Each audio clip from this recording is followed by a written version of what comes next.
Good morning, everyone, and welcome to University Unitarian Church for our Sunday morning worship service. My name is John Luopa, and I'm here with my colleague Beth Chronister, our pianist Dwight Beckmeyer, and soloist Callie Lindenmeyer.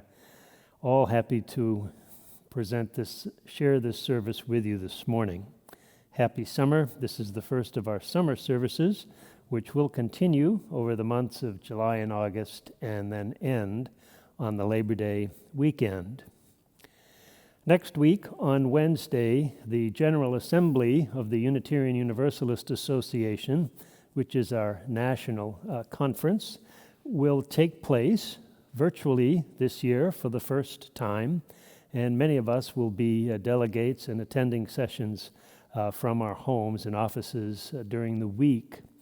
What we would like to do for you as well, however, is to share the Sunday morning worship service from the General Assembly with you next week. But do note the time difference. It starts at 10 a.m. and not 9:30 a.m. And information for you to connect to that GA site live streaming will be in both the gateway and on our website. So our service next week will begin at 10 a.m., and then we return to our 9:30 a.m. hour. Let us begin the service this morning with our prelude.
We gather this day as a community of faith, and we come in search of life's meaning. All of us know despair and exaltation. Each of us bears a burden. All have moments of weakness and of strength. All sing songs of sorrow and songs of love. May our worship this morning bring us strength along the way. In the presence of the sacred, may we come to know our true selves, finding a fresh impulse to love and to do good. Come, let us worship together. I invite you to join me in singing the doxology, words for which you will find on the screen.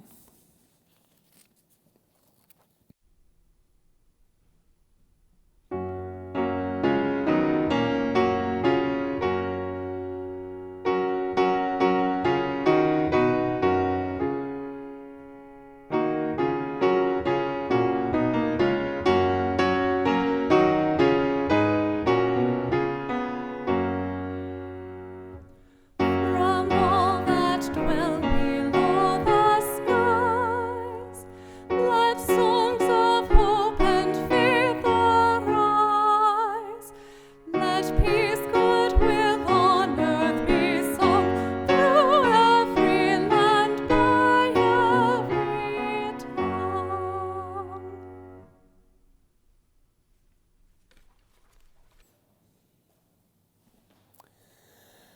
I invite you now to join me in a spirit of prayer and meditation as we take it a moment to quiet and center ourselves, seeking that which renews us as a people and as persons.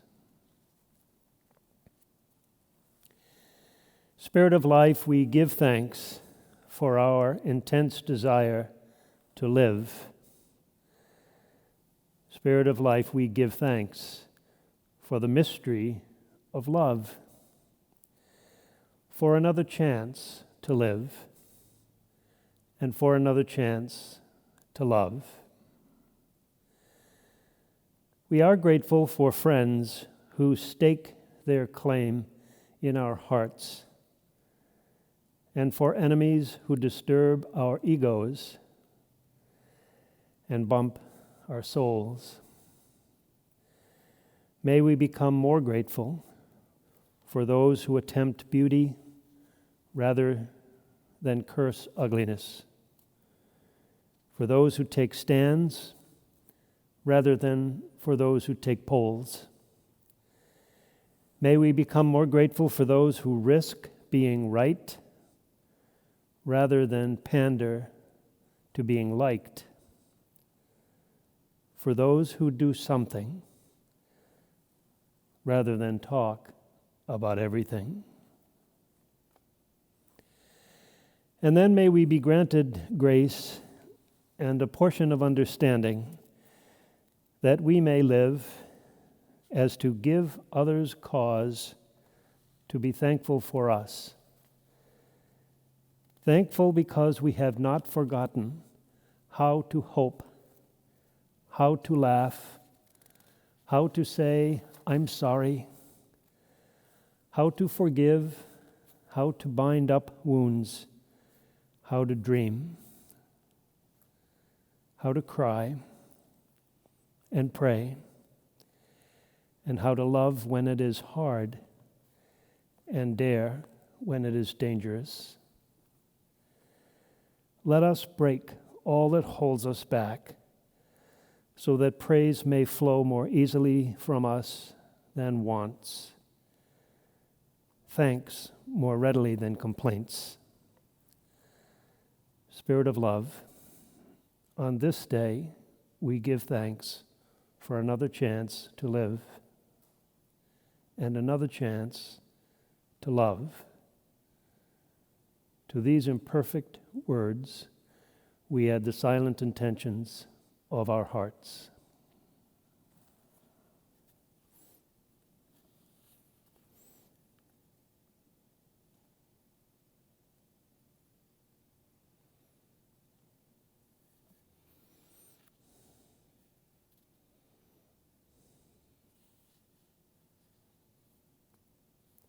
So may it be.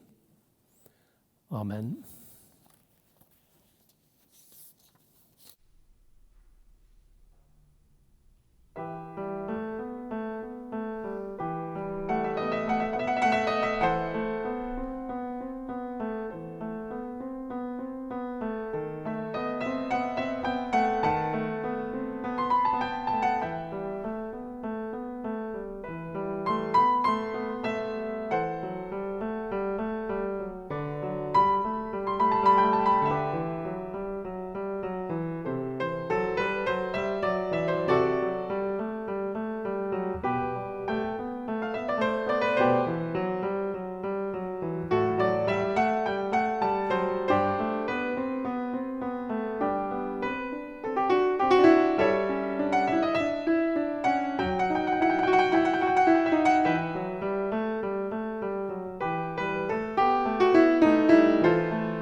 Friends, is it possible for us to discern any ultimate meaning in contemporary events?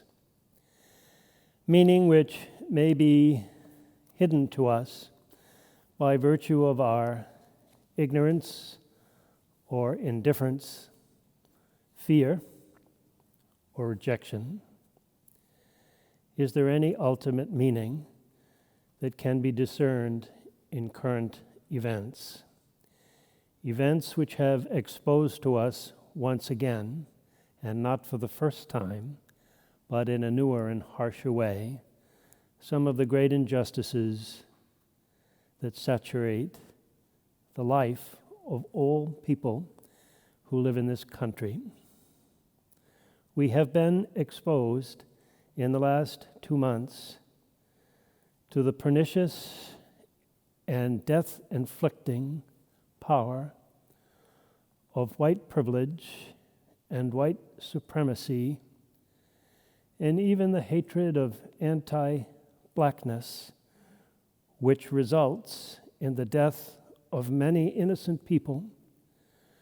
And these are only the ones that we see in social media and on television and read about on our screens and in our paper, because there just happen to be as many, if not more, whose lives have been taken from them, and we are ignorant of this and blind to it.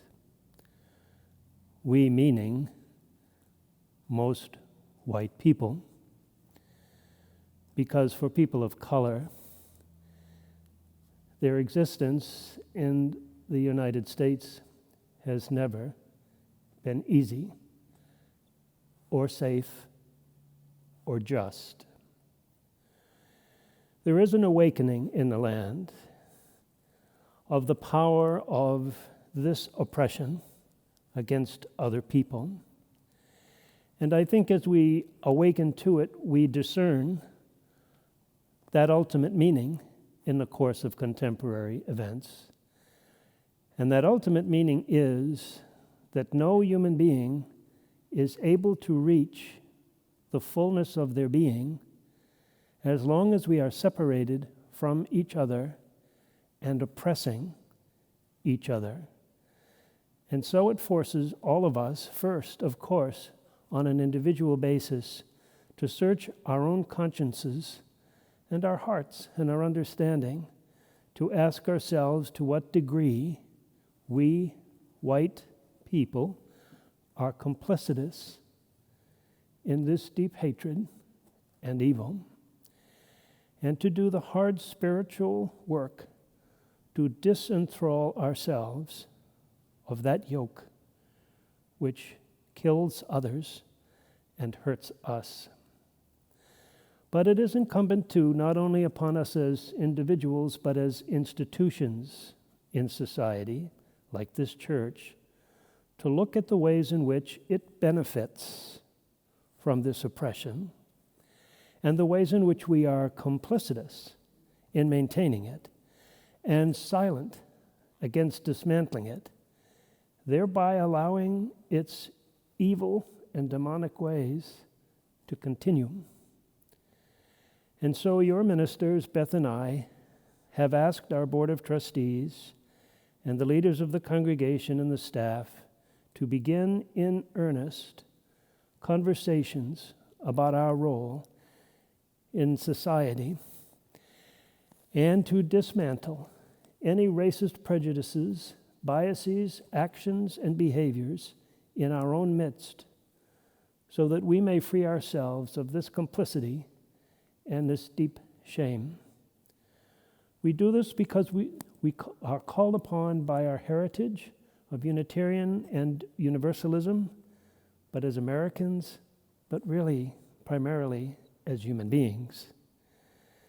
These conversations will begin this summer and will eventually include everyone in the congregation who wishes to participate in them. They will not be done in just a few months or even a year. It's a commitment we are making for the way in which we are going to be for the rest of our time together. And to do this, we must make a promise. As we have learned in the Commission on Institutional Change's final report, which will be delivered at the General Assembly this year, that we must make the promise to become a more inclusive and anti-oppressive, and let's add anti-racist community.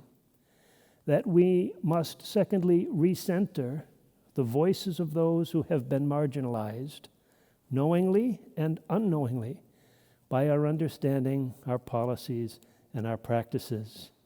And we must listen to them, as painful as that may be, for it is certainly painful for them to have to share it with us again. And that we do this because we are bound together in what is being called a covenant of care.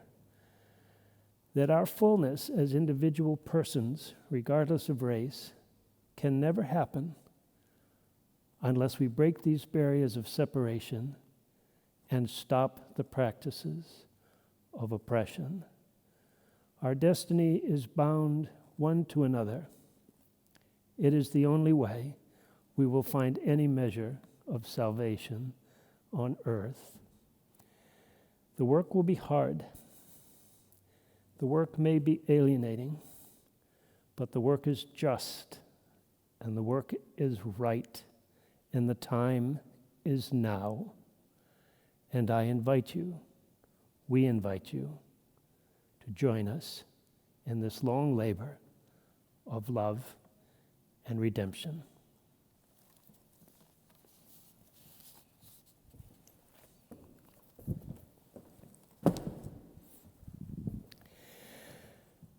Friends, as we take our morning offering now, I invite you to join me in saying the words printed in our order of service and on the screen, of course. This church is a community of ourselves. Its energy and resources are our energy and resources. Its wealth is what we share. When we contribute to the life of this community, we affirm all lives within it.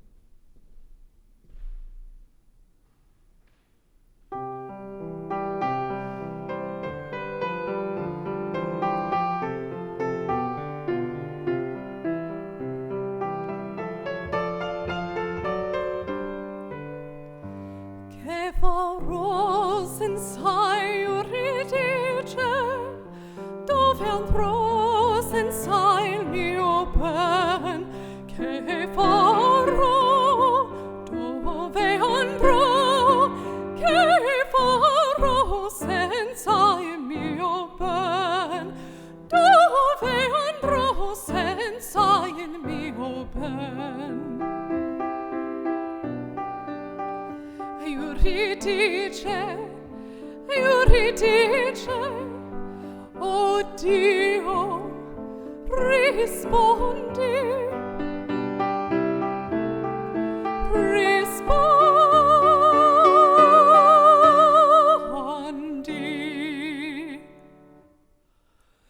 Io son pure il tuo fedele, io son pure il tuo fedele, il tuo fedele.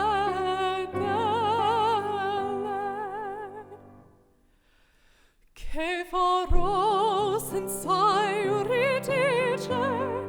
Dove andrò senza il mio ben? Che farò? Dove andrò? Che farò senza il mio ben? Dove andrò senza il mio ben? Euridice, Euridice.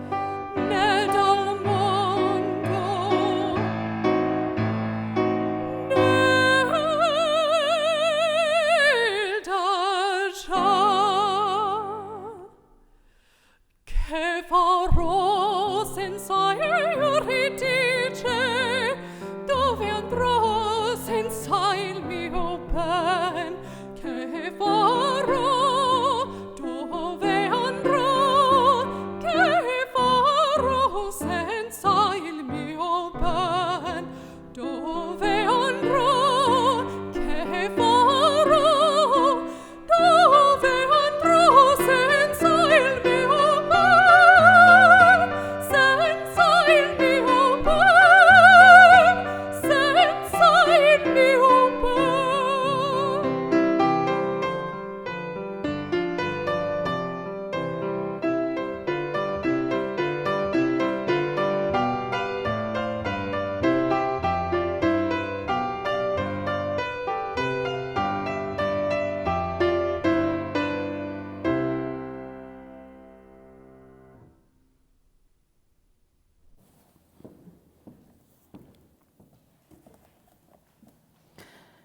Would you please join now in singing hymn number 210, Wade in the Water?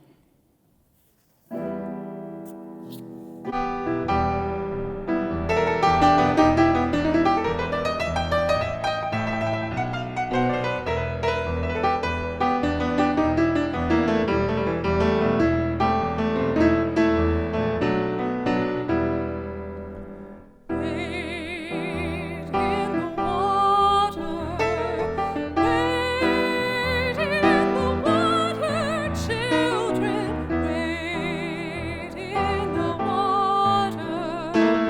God's gonna trouble the water. See that band all dressed in white. God's gonna trouble the water. The leader looks like an Israelite. God's gonna trouble the water. Wade in the water. Wade in the water, children. Wade in water. God's gonna trouble the water. See that band all dressed in red. God's gonna trouble the water. It looks like the band that Moses led. God's gonna trouble the water. Wade in the water. Wade in the water, children. Wade in the water. God's gonna trouble the water. God's gonna trouble the water. God's gonna trouble the water.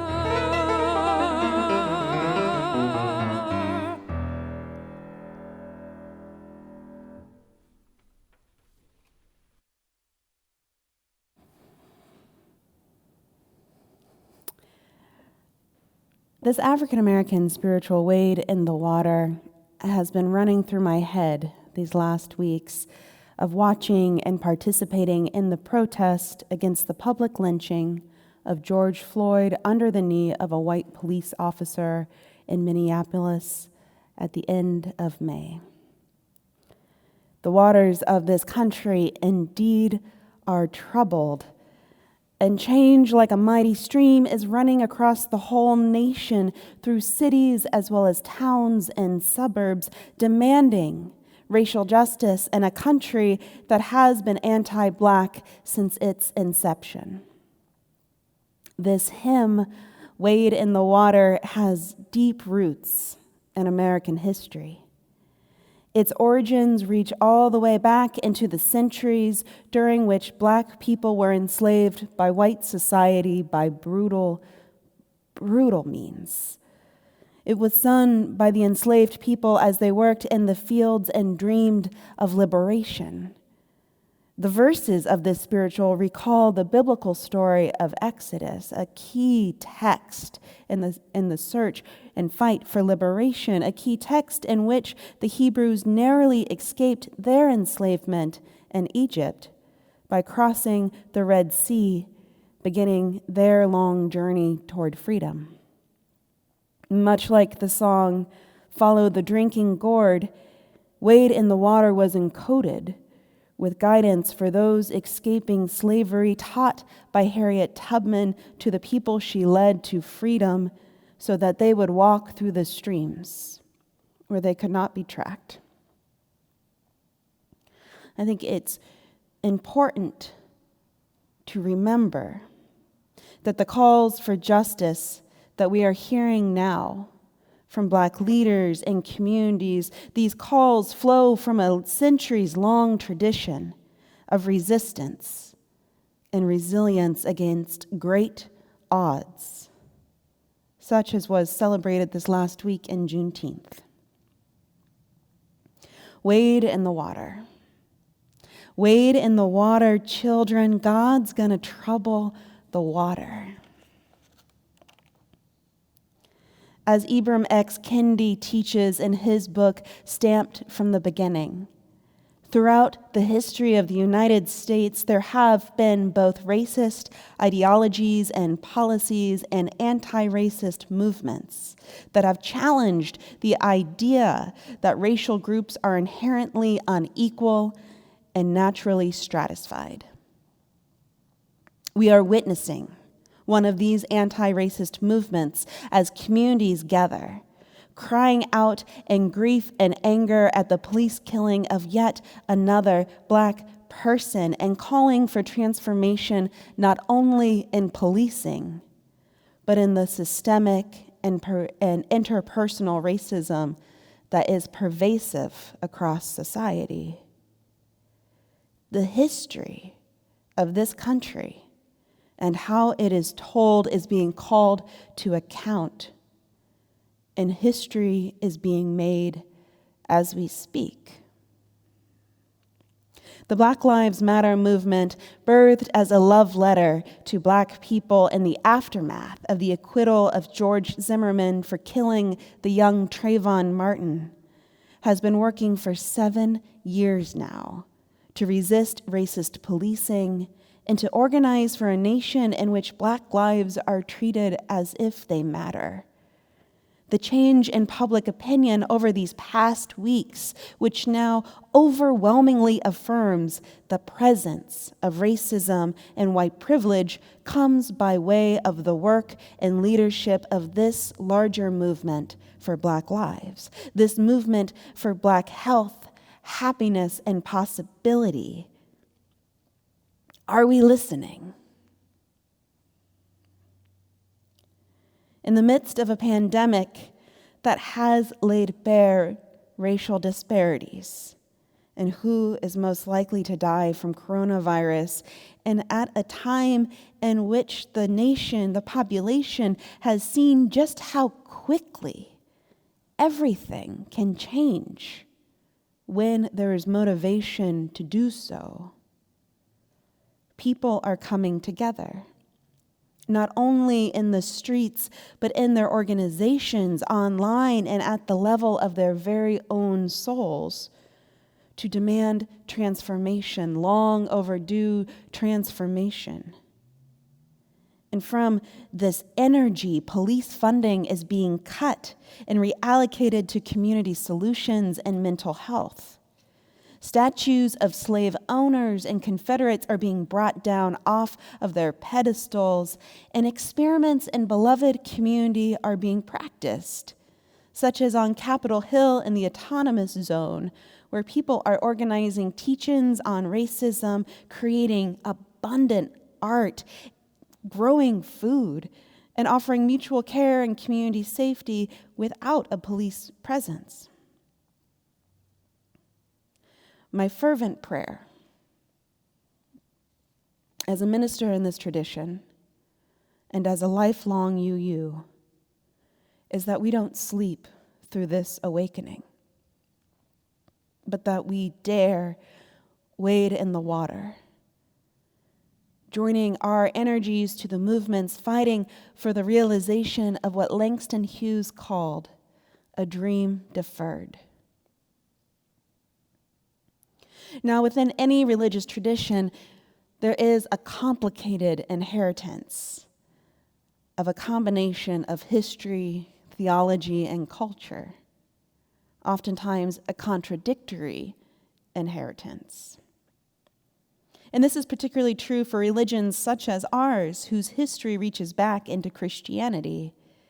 For just as Christianity has been used as a tool for liberation, as we heard in the spiritual, Christianity and religion have also been used to justify domination, violence, and legitimize complicity over many centuries. Though, of course, one does not have to reach back centuries in order to find evidence of the ways our own religious tradition has been used both for shared liberation and for protecting the status quo. And this has felt very alive to me in recent weeks, showing up as a protest chaplain. Marching with others in the movement for Black life, I try to be aware that I am carrying within me both the best and the worst of my tradition. I carry both the liberating message of a universal love that does not discriminate and the cultural norms of a community that is overwhelmingly white and privileged. I carry the histories of when our faith has shown up and engaged anti-racism, and all the times when we have prioritized white comfort, the hoarding of power, white privilege over truth-telling and justice. And so each day, I and you, we face choices. Choices about what will I allow to guide me on this day? What internalized beliefs will I bring into awareness and challenge? What gods will I worship? And so on this morning, I wish to offer you some of what has been brought into my own awareness of what within this faith can guide us in anti-racism and what also hinders us in this work. I am speaking as a white UU minister, and so much of what I share is to speak to people who share my skin color. For as white people, we have our own work to do in order to join in multiracial solidarity, in order to dismantle systemic racism and to challenge our own racist beliefs and behaviors. And so I am grateful to the many Black UUs and white anti-racist UUs who have helped expand my awareness so that I might come to understand the religious culture that has shaped me. For even as culture is ever present, the water we swim in, the air we breathe, it is difficult to see it and name it, particularly as a privileged member within it who benefits from the systems as they are.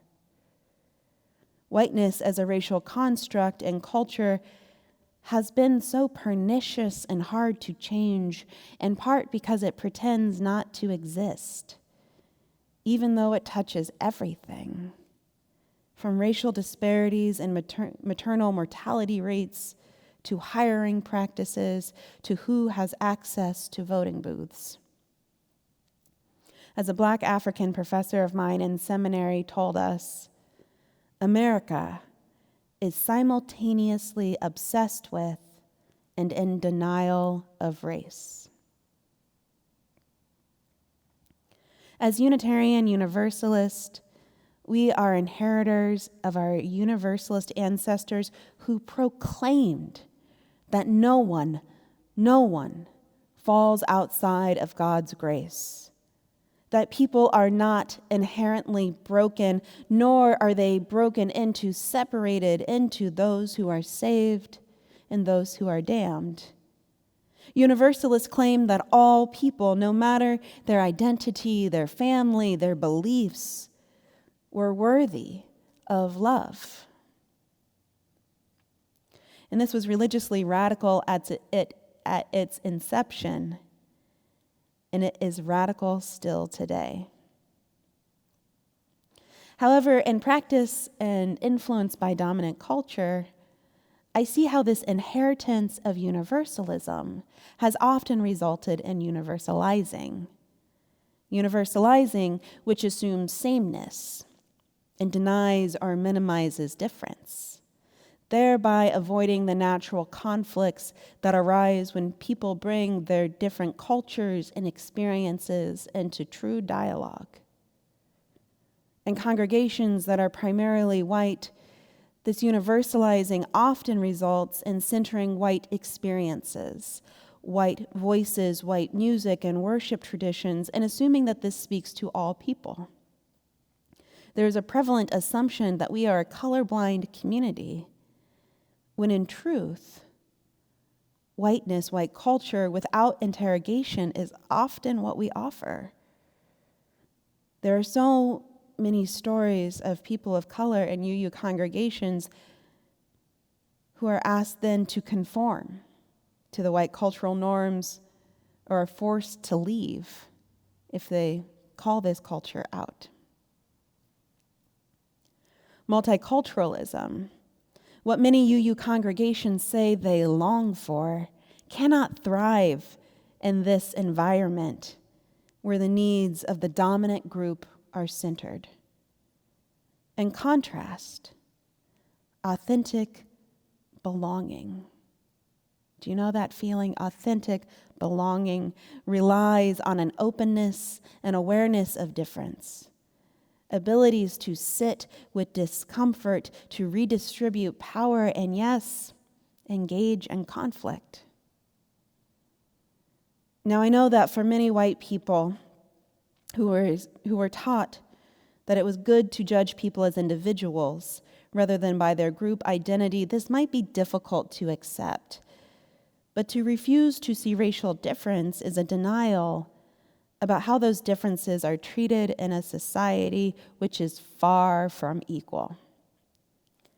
It is to choose to not fully witness another person's reality or hear their story.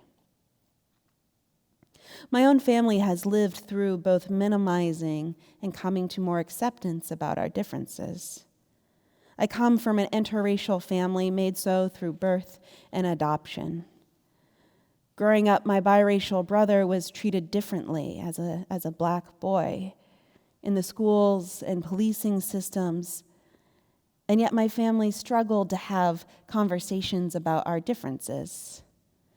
There was the hope that love was enough. And while love is essential, it wasn't enough to create space for acknowledging the ways that my brother and I were treated differently in society as well as in our extended family because of racism and because of white privilege and white supremacy culture. This space that we have since created has only come through a maturation of that love that we share. By speaking honestly and listening deeply, it has come through heartbreak and laughter.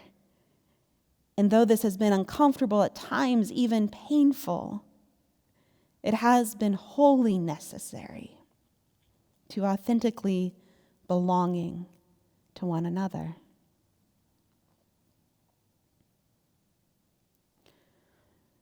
Reaching back into our transcendentalist ancestors who were passionate about the spiritual primacy of individual truth, there has been a prizing of the individual and individual freedom in this tradition.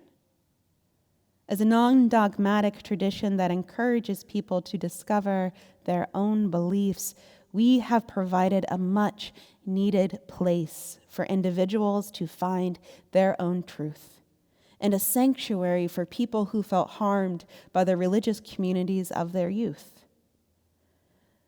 However, this emphasis on the freedom of the individual above and sometimes against our religious purposes as a community has come at a cost. Too often we have failed to ask, what is this freedom for? What is our responsibility to work for the freedom of others as if our own freedom depended on it? Is our religious purpose solely for the sake of the individual? Or are we called to something larger? Are we called to collective liberation? Individualism is part of the UU culture, but we by no means have the monopoly on this belief. It is the dominant ideology of our country. And much like universalizing, when everything is viewed through the ideology of individualism, it is difficult to see the structures beyond the individual's control that shape a life. When the media focuses on what a Black person was doing wrong, wearing a hoodie, running, walking, selling cigarettes, sleeping, it fails to see the patterns of policing which pull over, arrest, and shoot unarmed Black and Indigenous people at much higher rates than whites and gets away with it.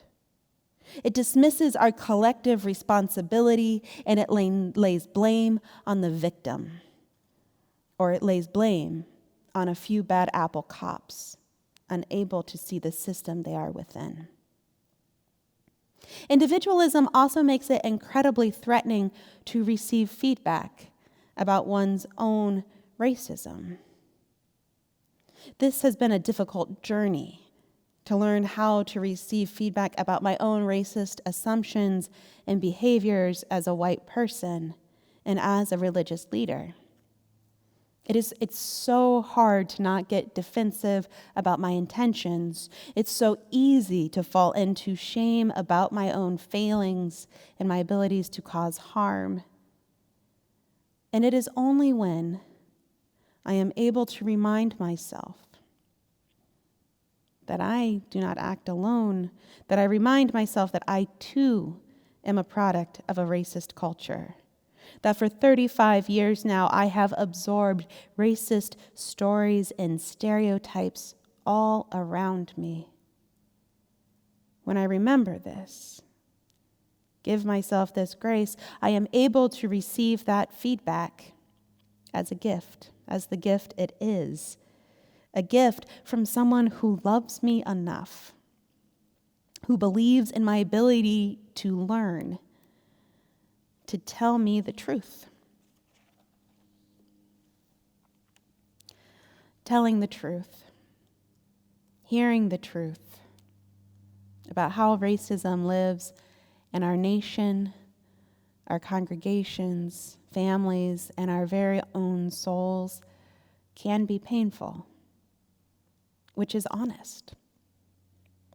Because these truths unveil long histories of pain, anger, grief, exclusion, loss, death, and the silencing or manipulating of truth.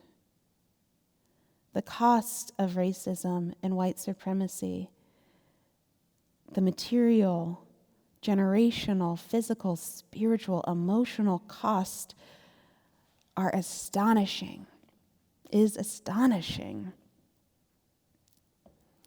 And yet, this reality is denied. It's dressed up. In history books and in white imaginations, it's suppressed. We must search and tell the truth. To quote James Baldwin from The Fire Next Time in a letter to his nephew on the 100-year anniversary of emancipation, "This is the crime of which I accuse my country and my countrymen, and for which neither I nor time nor history will ever forgive them, that they have destroyed and are destroying hundreds of thousands of lives and do not know it and do not want to know it." Parts of the veil are being lifted. Truths are being told. Are we listening? For to quote James Baldwin again, not everything that is faced can be changed, but nothing can be changed until it is faced. And I believe this is one of the spiritual gifts of Unitarian Universalism that we can choose to bring to anti-racism and working for collective liberation. The affirmation that truth continues to unfold and be revealed. That the search for truth is, in fact, a spiritual pursuit. Our tradition, not rooted in specific revelation, finds truth and life in experiences and relationships, as well as in science, art, and ancient wisdom. In order to show up for anti-racism as individuals and as a faith, we must listen to and search for truth, not just individual truth, but a plurality of truths that increase awareness, debunk stereotypes, and expand the imagination, that decolonize the imagination. Truths that might upend how power has historically worked, to elevate some while diminishing others. So I ask you, because I know you have experience with this, where have you encountered truths that transformed how you think about race?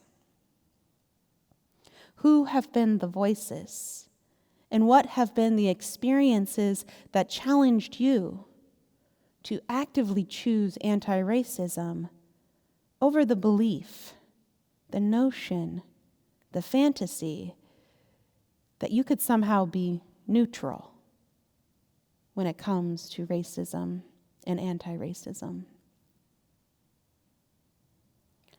In my experiences within our congregations, this is a largely yet unrealized potential of our faith, to be a place where people are welcomed in their fullness, to embrace plurality, but not to stop there.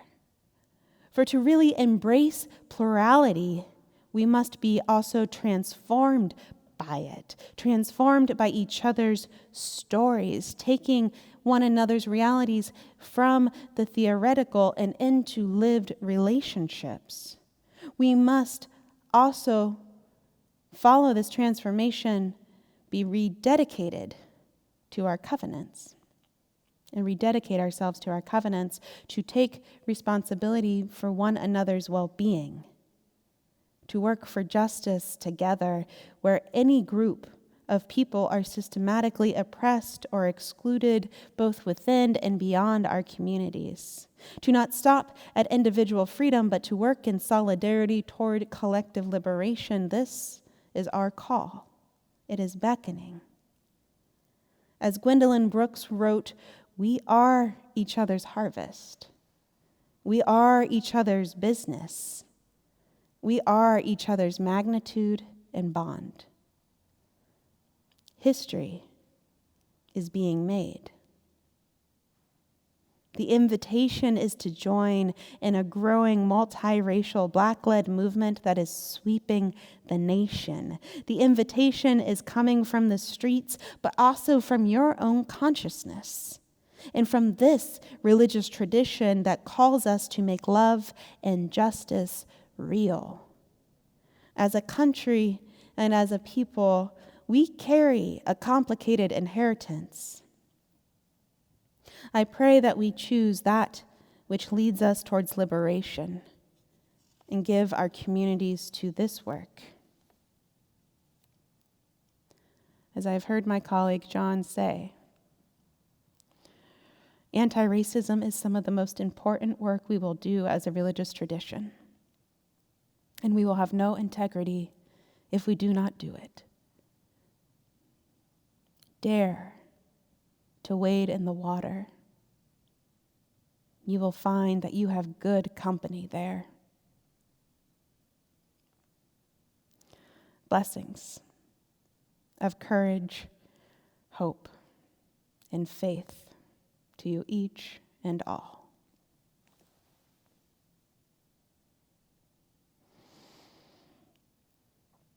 Our closing hymn this morning is another that comes out of the African American spiritual tradition that reaches back centuries. It is hymn number 153, "Oh, I Woke Up This Morning."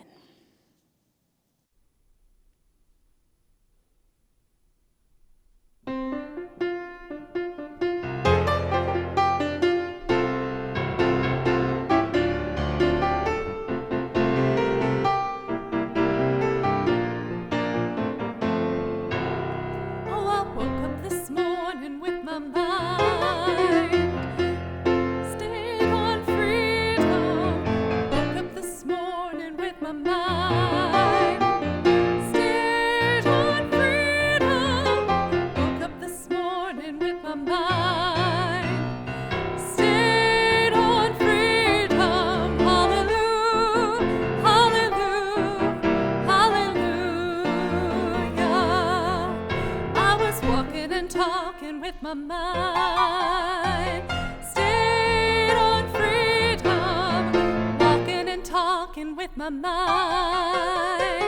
Stayed on freedom, walking and talking with my mind. Stayed on freedom, hallelujah, hallelujah, hallelujah. I was singing and praying with my mind.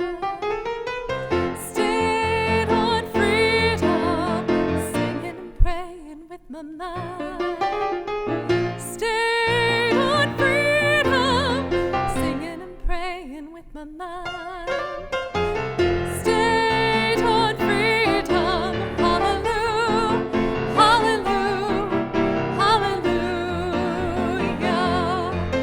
Oh, I woke up this morning with my mind. Stayed on freedom. Woke up this morning with my mind. Stayed on freedom. Woke up this morning with my mind. Stayed on freedom. Hallelujah, hallelujah, hallelujah.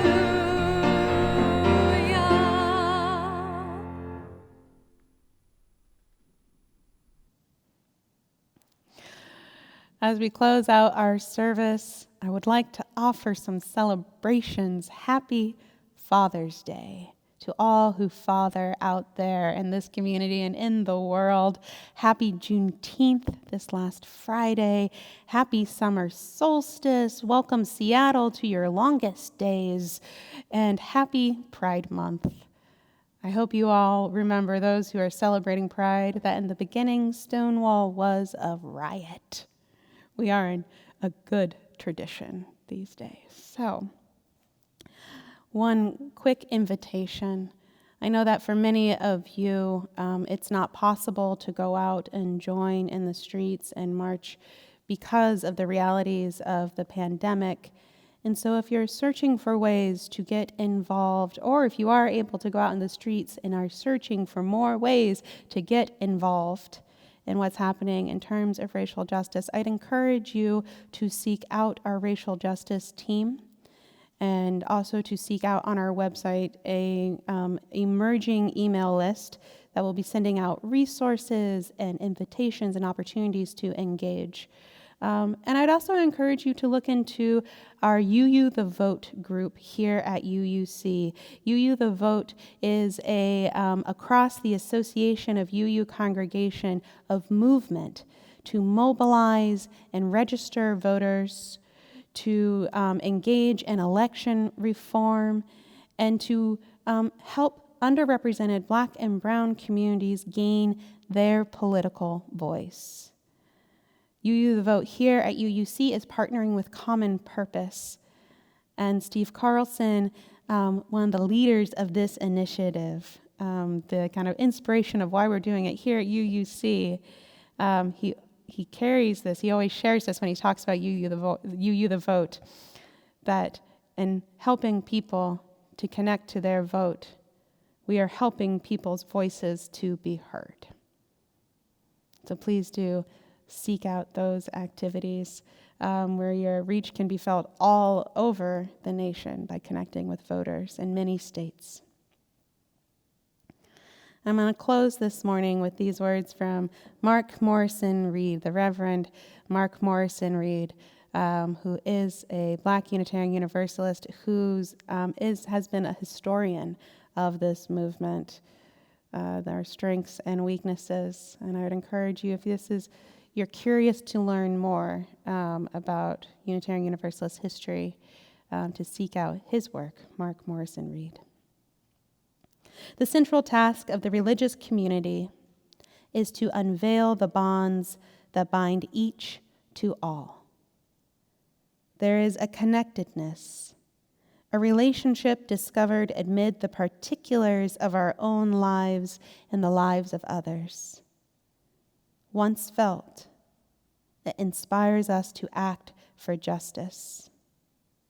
It is the church that assures us that we are not struggling for justice on our own, but as members of a larger community. The religious community is essential, for alone our vision is too narrow to see all that must be seen, and our strength too limited to do all that must be done. Together, our vision widens, and our strength is renewed. Blessings to you on this day, my friends. Amen.